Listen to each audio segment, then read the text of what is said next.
सुप्रभात। मैं माला सिन्हा आवासीय पारामाउंट मिशन स्कूल के यूट्यूब चैनल पर मैं आप सबका स्वागत करती हूँ। मैं आज आपको हिंदी पढ़ाने जा रही हूँ कक्षा द्वितीय का, जिसमें पाठ है 3। पाठ 3 में है समय का मूल समझो। तो समय का मूल समझो का अर्थ है कि समय को जो समझता है वो समय से आगे बढ़ता है। ठीक है। इस कहानी को पढ़ाने से पहले मैं आप सबको बताऊंगी शब्दार्थ। कुछ शब्दार्थ जाने रहिएगा तो आसानी होगा। ठीक है। इससे पहले आप शब्दार्थ को जानिए। जैसे लिखा हुआ है मूल्यवान। मूल्यवान का अर्थ होता है कीमती। मूल्यवान का अर्थ होता है कीमती। ठीक है। दूसरा है कद्र। कद्र का अर्थ होता है इज्जत, आदर। कद्र का अर्थ है इज्जत, आदर। प्रतिभाशाली। प्रतिभाशाली का अर्थ है बुद्धिमान। मस्तिष्क। मस्तिष्क का अर्थ होता है दिमाग। शीघ्रता। शीघ्रता का अर्थ है जल्दी। रचनात्मक। रचनात्मक का अर्थ होता है बनाने की या लिखने की प्रक्रिया। दक्षता। दक्षता का अर्थ है कुशलता। प्रतियोगिता। प्रतियोगिता का अर्थ होता है मुकाबला। प्रतियोगिता का अर्थ होता है मुकाबला। पुरस्कार। पुरस्कार का अर्थ है इनाम। पुरस्कार का अर्थ है इनाम। नेक्स्ट है आत्मविश्वास। आत्मविश्वास का अर्थ है अपने ऊपर भरोसा। आत्मविश्वास का अर्थ है अपने ऊपर भरोसा। सर्वश्रेष्ठ। सर्वश्रेष्ठ का अर्थ है सबसे अच्छी। अपमान। अपमान का अर्थ होता है बेइज्जती। प्रशंसा। प्रशंसा का अर्थ है तारीफ। संतावना। संतावना का अर्थ होता है दिलासा। बर्बाद। बर्बाद का अर्थ है नष्ट। ये शब्द का अर्थ आपको मैंने बता दिया है।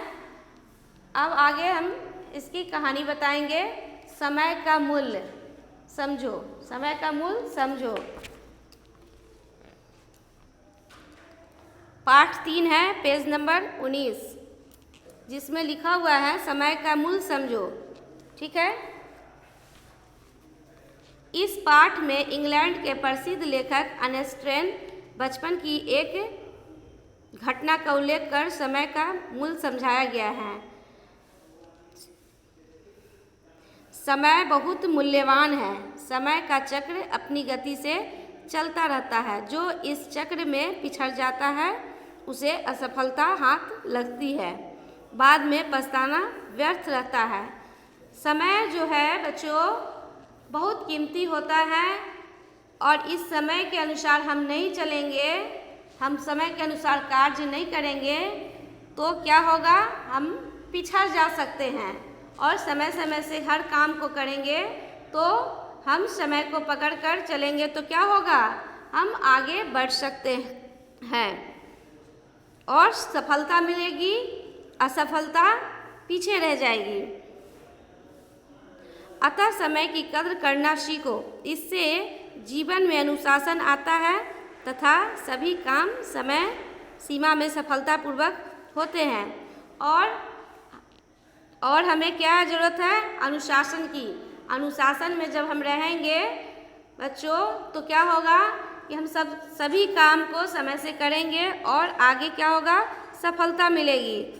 और समय का कद्र भी करेंगे तो हमारा समय कद्र करेगा। समय का मूल्य समझाने के लिए तुम्हें एक कहानी सुनाते हैं। समय का मूल्य समझाने के लिए तुम्हें कहानी सुनाते हैं।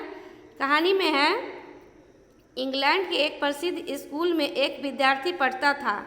उसका नाम था अर्नेस्ट। वह बहुत प्रतिभाशाली विद्यार्थी माना जाता था क्योंकि उसका मस्तिष्क बहुत तेज गति से चलता था। वह कक्षा में अध्यापक द्वारा बताई गई बात को बड़ी शीघ्रता से समझ लेता था। अर्नेस्ट नाम का एक विद्यार्थी था जो बहुत ही तेज़ था। बचपन से ही उसका दिमाग बहुत ज़्यादा तेज़ चलता था। वो जब 5 साल 6 साल के थे तो उनका दिमाग बहुत तीव्र गति से चलता था, बहुत ज़्यादा वो समझते थे।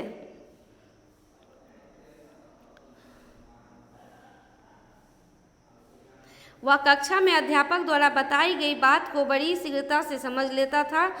उसकी रचनात्मक शक्ति भी बहुत अच्छी थी। कहानी लेखन में तो उसे दक्षता प्राप्त थी। वो कहानी लिखना बहुत जानते थे। वो अपने सोच से, समझ से ज़्यादा लिख लेते थे कहानी। इतनी तेज़ गति में उनका दिमाग चलता था। वो कक्षा में सबसे आगे थे पढ़ने में। ठीक है। अन्य विद्यार्थी प्रयास करके भी अर्नेस्ट जैसी कहानी नहीं लिख पाते थे। और उस कक्षा में जितने सारे विद्यार्थी थे उसमें क्या होता था, वो सबसे ज़्यादा तेज़ थे और दूसरा जो थे पीछे जो भी हो विद्यार्थी वो उतना तेज़ नहीं थे। सोच कर भी, समझ कर भी उतना अच्छा कहानी नहीं लिख पाते थे। अर्नेस्ट में क्या था कि उनकी बुद्धि तेज होने के कारण वो अपने दिमाग से ज़्यादा समझ कर वो इतनी सारी कहानियाँ बना लेते थे कि उनका नाम होता था उस कक्षा में। एक बार की बात है, स्कूल में कहानी लेखन प्रतियोगिता आयोजित की गई। सभी विद्यार्थियों को कहानी का विषय बता दिया गया और उन्हें उस विषय पर कहानी लिखने के लिए 1 महीने का समय दिया गया। उस कक्षा में क्या हुआ, एक बार कहानी लिखने का ऐसा अपॉर्चुनिटी आया, जैसे कि कोई प्रतियोगिता आया जिसमें कि भाग लेना था सभी बच्चों को और 1 महीने पहले ही उसके बारे में बता दिया गया कि कहानी लिखना है आप सब बच्चों को। तो इन्होंने सोचा कि ठीक है, सभी बच्चे सोचे ठीक है 1 महीने का समय है, मैं लिख लूँगा। फिर आगे क्या हुआ इस कहानी में,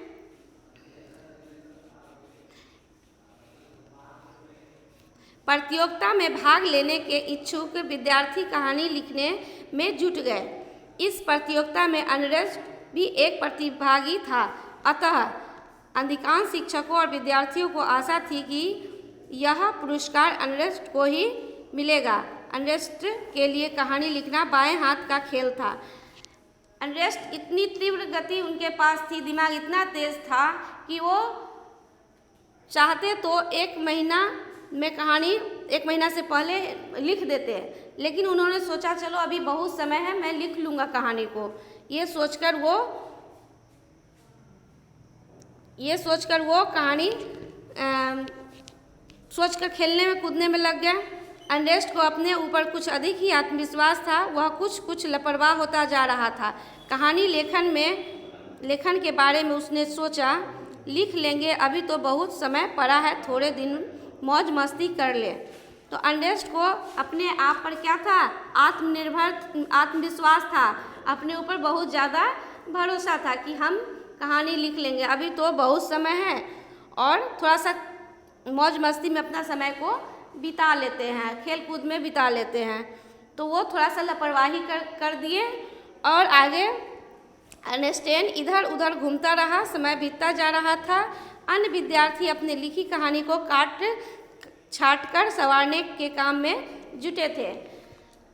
बहुत सारे विद्यार्थी जो थे वो कहानी लिखे और लिखकर उसमें जो उनको गलत सही लगा उनको काट छाट कर लिखना स्टार्ट किए, जो गलत था उनको हटा कर सही करना स्टार्ट किए, है ना। इन्होंने अपने विश्वास पर कि अभी बहुत समय है, मैं लिख लूँगा, तो इन्होंने अब तक नहीं लिखा था। धीरे धीरे महीने के 28 दिन बीत गए। अन्य विद्यार्थियों ने अपनी अपनी कहानियाँ स्कूल में जमा करवा दी। अब अर्नेस्ट को होश आया। उसने जल्दीबाजी में एक कहानी लिखी और बिना संशोधन किए स्कूल में जमा करवा दिया। अब क्या हुआ बच्चों कि 28 दिन धीरे धीरे 28 दिन बीत गया और मात्र 2 दिन बचे हुए थे। तो उन्होंने खेल कूद करके सारा दिन बिता करके फिर वो कहानी 2 दिन में लिखना स्टार्ट किए और वो जब लिखे तो 2 दिन में जल्दीबाजी में कैसी कहानियाँ होगी ये तो आपको पता है कि गलत सही उनमें से काट छाट नहीं किया गया और जिस तरह से लिखे और वो जमा कर दिए उस कहानी को। सभी कहानियों को निर्णायक मंडल ने ध्यानपूर्वक पढ़ा। एक कहानी को पुरस्कार के लिए छांट लिया गया। अगले दिन सर्वश्रेष्ठ कहानी पुरस्कार देने की घोषणा की गई। तो जहां निर्णायक मंडल के पास जमा किया गया सभी बच्चों की कहानियाँ, वो कहानी निर्णायक मंडल ने उसको पढ़े और पढ़कर उस कहानी को देखे। तो जो सबसे सही लगा उनको एक सर्वश्रेष्ठ लगा, अच्छा लगा, उसको क्या किए कि एक जगह रख दिए और घोषणा का समय बता दिए। सभी को पूरा विश्वास था कि इस बार भी प्रथम पुरस्कार अनरेस्ट को ही मिलेगा। कई विद्यार्थी तो इस अग्रिम बधाई तक दे चुके थे। अगले दिन स्कूल का हॉल खचाखच भरा था। सभी लोग उत्सुकता से निर्णय की घोषणा होने की प्रतीक्षा कर रहे थे। सभी बच्चों को ऐसा लग रहा था कि इस बार भी अनरेस्ट ही अच्छा लिखा होगा और अच्छा उसके साथ होगा और पुरस्कार भी उसी को मिलेगा। ऐसा सभी बच्चों ने सोचा और सोचकर उत्सुकता से कि कब इसका पुरस्कार मिलेगा और जानकारी मिलेगी। निर्णायक मंडल के अध्यक्ष ने सर्वश्रेष्ठ कहानी और उसके लेखक के नाम की घोषणा की। लेखक का नाम सुनकर सभी दंग रह गए। वह अनरेस्ट नहीं था बल्कि कोई दूसरा छात्र था। उसे मंच पर बुलाया गया। क्या हुआ फिर उसके बाद जब सर्वश्रेष्ठ कहानियाँ का जब नाम की घोषणा की गई तो कौन था वो कोई दूसरा बच्चा था। उसे पुरस्कार मिला और अनरेस्ट को नहीं मिला। तो सुनकर सभी बच्चे दंग हो गए, है ना। उसे मंच पर बुलाया नहीं गया और दूसरे को मिला पुरस्कार। यह सब देखकर सुनकर अनरेस्ट को बहुत बड़ा धक्का लगा। उसे लगा जैसे किसी ने उसे आसमान से गिराकर फर्श पर पटक दिया हो। उसे अपने अपमान का अनुभव हुआ। उसकी ओर किसी ने ध्यान तक नहीं दिया। सभी विद्यार्थी विजेता छात्र को बधाई दे रहे थे तथा उसकी प्रशंसा कर रहे थे। उसको अपना अपमान का धक्का लगा। क्या हुआ बच्चों, जब कविता सही नहीं लिखे 28 दिन में और 2 दिन में लिखे फटाफट तो क्या हुआ, उन्हें धक्का लगा इस बात का कि हमें पुरस्कार नहीं मिला, किसी दूसरे बच्चे को मिला, जिससे उनको बहुत ज़्यादा चोट पहुंची, है ना। अनरेस्ट हॉल से उठकर चुपचाप अपने घर की ओर चल दिया। उस समय उसका चेहरा पीला पड़ा हुआ था। उसकी बड़ी बहन की नज़र उस पर पड़ी। वह सब कुछ समझ गई थी। वह बोली, भाई अनरेस्ट, तेरा चेहरा तेरी कहानी कह रहा है।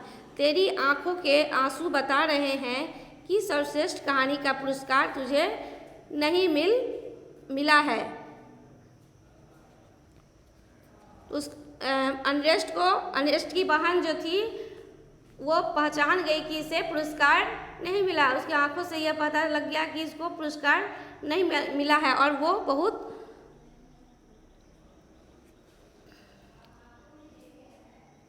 बहन ने सांत्वना देते हुए कहा, मुझे पहले ही पता था कि ऐसा ही होने वाला है। याद रखो, जो व्यक्ति समय की कद्र नहीं करता, समय भी उसकी कद्र नहीं करता। यदि तुमने समय पर कहानी लिखना शुरू किया होता तो तुम्हें उसे काट छाट कर संवारने के लिए काफ़ी समय मिल जाता। तुमने काफ़ी समय बर्बाद कर दिया। 1 महीने के काम को 2 दिन में करने की कोशिश की, परिणाम तुम्हारे सामने है। इसलिए मेरे प्यारे बच्चों, कभी भी ये नहीं सोचना चाहिए कि हम कर लेंगे। जब होमवर्क मिले, जो काम मिले, वो काम को सबसे पहले करना चाहिए। इससे क्या होता है, समय का कद्र होता है। आप समय का कद्र करेंगे तभी आपका भी समय कद्र करेगा, है ना। तो आप ये अनरेस्ट के साथ जो हुआ उस दिन उनको पुरस्कार नहीं मिला और वो बहुत दुखी हो गए और उन्होंने सोचा कि नहीं, अब ऐसा नहीं करेंगे, हमको समय से पहले ही करना होगा हर काम को। उनकी बहन ने उन्हें समझाया। अनरेस्ट कुछ नहीं बोला, सब चुपचाप खड़ा सुनता रहा। उसे अपने भूल का एहसास हो चुका था। बहन ने उसे हिम्मत दिलाते हुए समझाया, अंडरस्ट हमेशा याद रखना कि समय का एक एक पल कीमती होता है। समय के हर पल का मूल्य समझो। आज तुम्हें तो असफलता मिली है, उससे शिक्षा लो। अब भविष्य में कभी इस तरह की भूल मत करना। तो अंडरस्टैंड ने यही अपने दिमाग में लगाएं कि इसे हम कभी अब ऐसा नहीं करेंगे जिससे हमें हानि हो। अब अपने बारे में उन्होंने यह सोचा कि हमें समय का कद्र करना है, जिससे हमें असफलता न मिले, सफलता मिले। बड़ी बहन की इस सीख ने अर्नेस्ट की आंखें खोल दी। वह समय की कद्र करने लगा। बच्चों, यही अर्नेस्ट आगे चलकर विश्व प्रसिद्ध लेखक बना। तब इसका नाम हुआ अर्नेस्ट हेमिंग्वे। उसे नोबेल पुरस्कार से सम्मानित किया गया। यह पुरस्कार विश्व का सबसे बड़ा और प्रतिष्ठित पुरस्कार है। अतः बच्चों, इस कहानी से आपको क्या सीख मिली कि हमें कभी भी समय का इंतज़ार नहीं करना चाहिए। समय का इंतज़ार नहीं करना चाहिए, हमें समय का कद्र करना चाहिए। हमें समय से ही कोई भी काम है, पढ़ाई है या कोई भी काम है, उसे करना चाहिए, मन लगाकर करना चाहिए, समय का कद्र करना चाहिए, जिससे हम भी आगे चलकर कामयाब हो सकते हैं अर्नेस्ट की तरह। और कभी भी ये ना सोचें कि हम आगे नहीं बढ़ सकते हैं। असफलता ही सफलता की कुंजी है। आगे चलकर हम सफल हो सकते हैं। ठीक है बच्चों, आगे आप इस पाठ को पढ़ेंगे अपने से घर पर। ठीक है, धन्यवाद।